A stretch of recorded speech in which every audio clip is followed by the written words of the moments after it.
Good morning class. जय श्री श्याम। आज हम बात करते हैं चालन विधि की। इससे पहले हमारी जो क्लास हुई थी उसमें हमने मिश्रण से घटकों को पृथक करने की कई विधियां पढ़ी थी, जिनमें हस्तचयन विधि थी, निष्पावन विधि के बारे में हमने बात की थी। ठीक है, आज हम देखेंगे चालन विधि, जिसे हम सामान्य भाषा में छालन कहते हैं, यानी छन्नी के द्वारा छानने की प्रक्रिया। तो इसमें क्या होता है कि यदि कोई मिश्रण है और उस मिश्रण के जो घटक हैं उनके आकार में अंतर हो, यानी मिश्रण में एक घटक तो छोटे आकार का हो और दूसरा घटक बड़े आकार का हो, तो हम उन दोनों को छालन की प्रक्रिया के द्वारा अलग कर सकते हैं। जैसा कि आप घरों में देखते हो, मम्मी खाना बनाती है तब आटा छानती है। आटा क्यों छानती है कि आटे में जो चोकर होता है उसका साइज़ बड़ा होता है और आटा जो होता है उसके कण छोटे होते हैं। तो छालन की प्रक्रिया में चोकर अलग हो जाता है, छलने में रह जाता है और आटा छन जाता है। बिल्कुल इसी तरह से जो कंस्ट्रक्शन का काम होता है उसमें भी आपने बड़ी बड़ी छलनियों के द्वारा बजरी जो होती है, कंक्रीट, उसे छानते हुए देखा होगा, जिसमें क्या होता है छोटी छोटी जो बजरी होती है, कंक्रीट होती है, वो तो अलग हो जाती है और बड़े पत्थर होते हैं उसमें रह जाते हैं। तो हम बात करते हैं आज इसमें छालन विधि की। कभी कभी हम आटे से व्यंजन बनाने की इच्छा होती है, हमें इनसे उपस्थित चोकर और अन्य अशुद्धियों को पृथक करने की ज़रूरत होती है। अब हम बात करें हमें इन्हें अलग करने की ज़रूरत क्यों होती है, ताकि जो आटा है उसकी उपयोगिता बढ़े, उसकी गुणवत्ता बढ़े। इसके लिए हम छालनी का उपयोग करते हैं। हम इसमें आटा डालते हैं और जैसा कि आपको डायग्राम में दिख रहा है, इस तरह से हम क्या करते हैं, इसे छानते हैं। आटे के छोटे छोटे कण छालनी से छिद्रों से क्या होता है, छनकर अलग हो जाते हैं और जो चोकर होता है, बड़ी अशुद्धियाँ जो होती हैं वो अलग रह जाती हैं। प्राय आटे की मील में गेहूं को पीसने से पहले पत्थरों और भूसे जैसी अशुद्धियों को हटाया जाता है। साधारणतः गेहूं की बोरी को एक तिरछी चालनी पर डाला जाता है।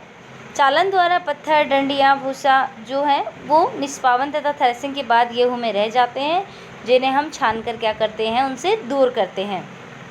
तो छालन की प्रक्रिया जो है वो हम उन मिश्रण से घटकों को अलग करने के काम में लेते हैं, जिसमें मिश्रण क्या हो, दोनों ही ठोस के रूप में हो या द्रव ठोस के रूप में भी हो सकता है। जैसे मान लीजिए जल है, जल में मिट्टी मिला दी, तो इसको अलग छालन की प्रक्रिया के द्वारा भी हम क्या कर सकते हैं, मिट्टी के बड़े कणों को अलग कर सकते हैं। आपने इसी प्रकार के बड़े बड़े चालनों को भवन निर्माण वाले स्थानों पर रेत से, कंकड़, पत्थर, इनको पृथक करते हुए ज़रूर देखा होगा। जैसा कि आपको डायग्राम में यहाँ पे दिख ही रहा होगा, इस तरह से बड़े बड़े छलनियाँ लगी होती हैं, जिनके अंदर क्या करते हैं, मिट्टी डालते हैं और उनसे कंकड़ है वो अलग करते हैं।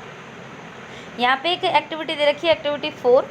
कक्षा में एक छालनी यानी छन्नी तथा थोड़ा सा आटा घर से लाइए।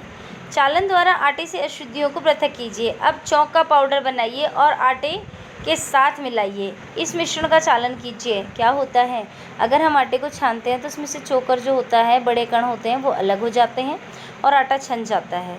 अगर हम आटे के साथ चौक का पाउडर मिला देते हैं तो क्या होगा, दोनों ही छन जाएंगे, क्योंकि दोनों के ही कणों का आकार क्या होता है, लगभग समान होता है। इस मिश्रण का क्या कीजिए, चालन कीजिए, तो क्या होगा, दोनों ही छन जाएंगे। चालन विधि का उपयोग मिश्रण के दो ऐसे अवयव जिनके आमापों में अंतर हो उनको पृथक करने के लिए किया जाता है। तो एक चीज़ हमेशा ध्यान रखना, हमने मिश्रण से घटकों को पृथक्करण करने की जितनी भी विधियाँ देखी हैं, उनमें उन विधियों को हम कब काम में लेते हैं, मिश्रण के घटकों के गुणों के आधार पर। अगर मिश्रण जो है उसमें उसके घटकों के कणों में अंतर है तो हम छालन की प्रक्रिया से उन्हें अलग कर सकते हैं। अब है अवसादन, निस्तारण और निस्यंदन। ये तीनों ही क्या है, मैं आपको बताऊंगी। कभी कभी मिश्रण के अवयवों को निष्पावन अथवा हस्तचयन द्वारा पृथक करना संभव नहीं हो पाता है। कई बार क्या होता है कि जो मिश्रण होता है उसके घटकों को हम हाथ से चुनकर या हवा में उनको हवा के द्वारा पृथक नहीं कर सकते हैं। उदाहरण के लिए चावल तथा दाल में धूल मिट्टी के हल्के कण हो सकते हैं। मान लीजिए हम चावल लेके आए, दाल लेके आए, उनमें धूल मिट्टी के कण लगे हुए हैं, तो हम उन्हें हवा से पृथक नहीं कर सकते, ना ही इन्हें हाथ से चुनकर अलग कर सकते हैं। तो इन्हें कैसे अलग करेंगे हम, प्राय खाना पकाने से पहले चावल या दालों को जल से धोया जाता है। आपने देखा होगा, पानी से साफ़ करते हैं। ऐसा क्यों करते हैं, वो पानी से इसीलिए साफ़ करते हैं ताकि उनमें धूल मिट्टी जो अशुद्धियाँ लगी हुई हैं छोटी, वो अलग हो जाए। जब आप चावल या दाल में जल डालते हैं तब उन पर चिपकी हुई अशुद्धियाँ, जैसे धूल के पृथक कण जो कण होते हैं वो पृथक हो जाते हैं। ये अशुद्धियाँ जल में चली जाती हैं। अब आप सोचिए बर्तन की तली में कौन डूबेगा, चावल या धूल। देखो बेटा, चावल के कण जो होते हैं वो भारी होते हैं इसलिए वो नीचे बैठ जाते हैं, और जो धूल के कण होते हैं वो हल्के होते हैं इसलिए वो पानी के ऊपर तैरते रहते हैं। ऐसा क्यों होता है? ऐसा उनके वजन के अंतर के कारण होता है। भारी चीज़ हमेशा नीचे की तरफ रहती है और हल्की चीज़ हमेशा ऊपर की तरफ जाती है, इसीलिए गर्म जलवायु क्या होती है, ऊपर की तरफ उठती है। मिश्रण में जल मिलाने पर भारी अवयवों के नीचे तली में बैठ जाते हैं, और ये जो भारी जो अवयव होते हैं उनका तली में बैठने की जो प्रक्रिया है इसे हम कहते हैं अवसादन। अवसादन क्या होता है? किसी भी मिश्रण में जब हम जल मिलाते हैं तो उसमें जो भारी कण होते हैं वो उसकी तली में बैठ जाते हैं, और भारी कणों का जल के तली में बैठने का जो प्रक्रम है इसे कहा जाता है अवसादन। अवसादित मिश्रण को बिना हिलाए, अवसादित मिश्रण का मतलब है कि जैसे ही मिश्रण में हमने पानी डाला भारी कण नीचे बैठ गए, तो ये प्रक्रिया तो हो गई अवसादन, और ये मिश्रण हो गया अवसादित मिश्रण। अब इस मिश्रण को बिना हिलाए क्या करना है, जल को मिट्टी सहित उड़ेलने की प्रक्रिया को निस्तारण कहते हैं। अब क्या करेंगे, जैसे मान लीजिए चावल हैं, चावल में हमने पानी डाला, उनको अच्छे से हिलाया, कुछ टाइम के लिए छोड़ दिया, तो मिट्टी तो पानी के अंदर तैरती रहेगी, चावल हैं वो उसकी तली में बैठ जाएंगे, जिसे हम कहते हैं अवसादन। अब इसे बिना हिलाए पानी को हम क्या करेंगे, बाहर निकाल देंगे। तो मिश्रण से, यानी अवसादित मिश्रण है, उससे जल को बाहर निकालने की जो प्रक्रिया है उसे निस्तारण कहा जाता है, जैसा कि डायग्राम में आपको दिखा रखा है। अब हम एक ऐसे मिश्रण का पता लगाते हैं जिसमें अवयवों को अवसादन और निस्तारण विधि द्वारा पृथक किया जाता है। यहाँ पे देखिए, सबसे पहले क्या कर रखा है, मिट्टी और जल का मिश्रण लिया, कुछ समय इसको छोड़ दिया, मिट्टी जो है, मिट्टी के कण जो है वो पैंदे में उसके जम गए, बैठ गए। कुछ टाइम के बाद जो है जल को, ऊपर जो जल है उसको अलग कर दिया, मिट्टी अलग हो गई, जल अलग हो गया। यही सिद्धांत ऐसे द्रव्यों के मिश्रण को पृथक करने में भी उपयोग में लाया जाता है जो आपस में मिश्रित नहीं होते हैं। उदाहरण के लिए तेल और जल को उन्हें मिश्रण से इसी विधि द्वारा पृथक किया जाता है। यदि द्रव में ऐसे मिश्रणों में कुछ समय के लिए रखा रहने दिया जाए तो दोनों अलग अलग हो जाते हैं, अलग अलग परतों में बँट जाते हैं, जो बाद में अवयव ऊपरी परत बनाता है उसे निस्तारित करके निकाल लिया जाता है। इसे की पृथक्करण विधि के द्वारा मैंने आपको बताया था। तो जैसे मान लीजिए जल है और तेल है, दोनों को हमने आपस में मिला दिया, अब उनको कुछ समय के लिए आप पड़ा रहने दीजिए, छोड़ दीजिए, तो जल और जो तेल है उन दोनों की अलग अलग परत बन जाती है, तेल की परत ऊपर और जल की परत नीचे। फिर उसको बिना हिलाए धीरे धीरे तेल को क्या करेंगे, अलग बर्तन में निकाल लेंगे। तो इस तरह से निस्तारण और अवसादन विधि द्वारा कई मिश्रण के घटकों को अलग किया जाता है। अब देखिए, आप यहाँ पे हम फिर बात करते हैं। आइए फिर से ठोस और द्रव्य के किसी मिश्रण पर विचार करें। चाय तैयार करने के बाद आप चाय की पत्तियाँ पृथक करने के लिए क्या करते हैं? चाय बनने के बाद हम क्या करते हैं, चाय की पत्तियों को अलग करने के लिए छालन की विधि काम में लेते हैं। अक्सर आप छालनी का उपयोग करते हैं, आइए निस्तारण विधि का उपयोग करके देखें। यानी हम क्या करके देखें, चाय को कुछ समय के लिए पड़ा रहने दें तो चाय पत्ती नीचे बैठ जाएगी और जो चाय है वो ऊपर रह जाएगी। चाय को एक छन्नी में डाल दीजिए, क्या चाय की सारी पत्तियाँ छनी रह जाती हैं? ध्यान रखना कि अगर हम छानते हैं तो क्या चाय की सारी पत्तियाँ उसमें से छन जाती हैं? कुछ बहुत बारीक होती हैं, वो छलनी से चाय के अंदर भी आती हैं। और अगर हम बहुत महीन छलनी काम में लें तो वो चाय की सारी पत्तियाँ छन जाती हैं। तो ये जो प्रक्रम होता है उसे कहते हैं निस्यंदन, जिसे हम सामान्य भाषा में कहते हैं फ़िल्टर करना। ध्यान दीजिए। अब देखिए यहाँ पे, अब हम अपने उपयोग में आने वाले जल के उदाहरण पर विचार करते हैं। हम सभी को हर समय पीने के पानी की, सुरक्षित पानी की ज़रूरत होती है, और इसके लिए हम क्या करते हैं, देखिए कभी कभी नालों से गंदा जल प्राप्त होता है, यानी जो नल होता है इससे पानी जो होता है वो गंदा प्राप्त होता है, तो इसे क्या किया जाता है, शुद्ध किया जाता है।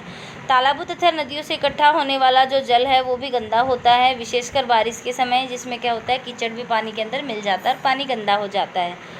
तो इस गंदे पानी को कैसे शुद्ध किया जाता है, देखिए यहाँ पे एक्टिविटी 5 दे रखी है। तालाब या नदी का पंकित जल लीजिए, यदि यह न मिले तो आप एक गिलास में जल में थोड़ी मिट्टी मिला दें, इसे आधे घंटे के लिए छोड़ दें। यानी पानी के अंदर अगर हम मिट्टी मिला देते हैं तो वो गंदा हो जाता है। जल को आप कुछ समय के लिए छोड़ दीजिए और उसको ध्यान से देखिए। जल के ऊपर कुछ छिलके, तिनके वगैरह होते हैं, हल्के कण होते हैं, वो पानी के ऊपर तैरने लगते हैं, और भारी कण होते हैं वो नीचे रह जाते हैं। तो कुछ समय के लिए उसे छोड़ दीजिए। अब इसे बिना हिलाए ग्लास को थोड़ा सा तिरछा कीजिए, तो जो छलनी से उसको छानिए। छानने के बाद हम देखते हैं कि जो ऊपर पानी के ऊपर जो कण तैर रहे थे वो तो छलनी में रह जाएंगे, मिट्टी ग्लास के नीचे वाले सिरे पे रह जाएगी और पानी जो होगा वो छन जाएगा।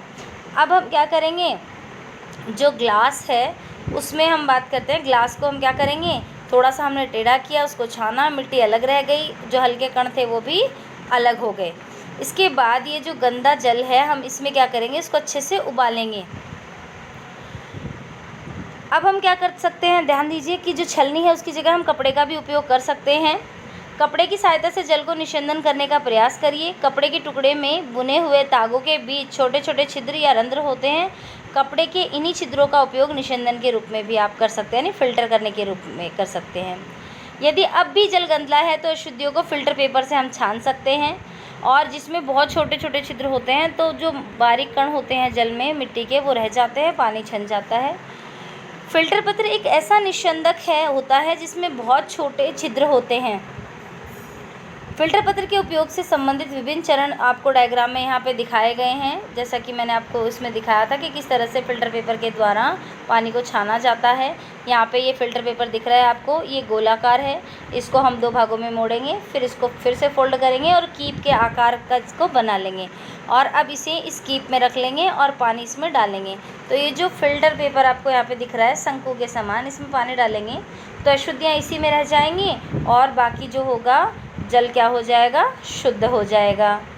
अब देखिए आप, इसके बाद फ़िल्टर पेपर से पानी को छानने के बाद पानी को क्या किया जाता है, गर्म किया जाता है, उबाला जाता है, जिससे क्या होता है पानी के अंदर जो सूक्ष्म जीव होते हैं वो नष्ट हो जाते हैं। उबालने के बाद उसको छान कर पीने के काम में लेते हैं। इस तरह से गंदे पानी से साफ़ पानी तैयार किया जाता है। अब आप देखिए, आज हमने पढ़ा, एक तो हमने पढ़ा अवसादन, निस्तारण हमने पढ़ा, इसी के साथ हमने फ़िल्ट्रेशन जो है ये भी पढ़ा, निस्संदन जिसे कहते हैं ये विधि भी हमने देखी, चालन विधि भी हमने पढ़ी। तो आज के लिए जो आपका क्वेश्चन है वो है कि गंदे पानी से स्वस्थ पानी यानी साफ़ पानी, गंदे पानी से साफ़ पानी कैसे प्राप्त किया जाता है, सचित्र वर्णन कीजिए। गंदे पानी से आप साफ़ पानी कैसे प्राप्त करेंगे, डायग्राम बना के आपको समझाना है। अगर आपको कोई भी डाउट होता है इस टॉपिक में तो आप मेरे से पूछ सकते हैं। Thank you.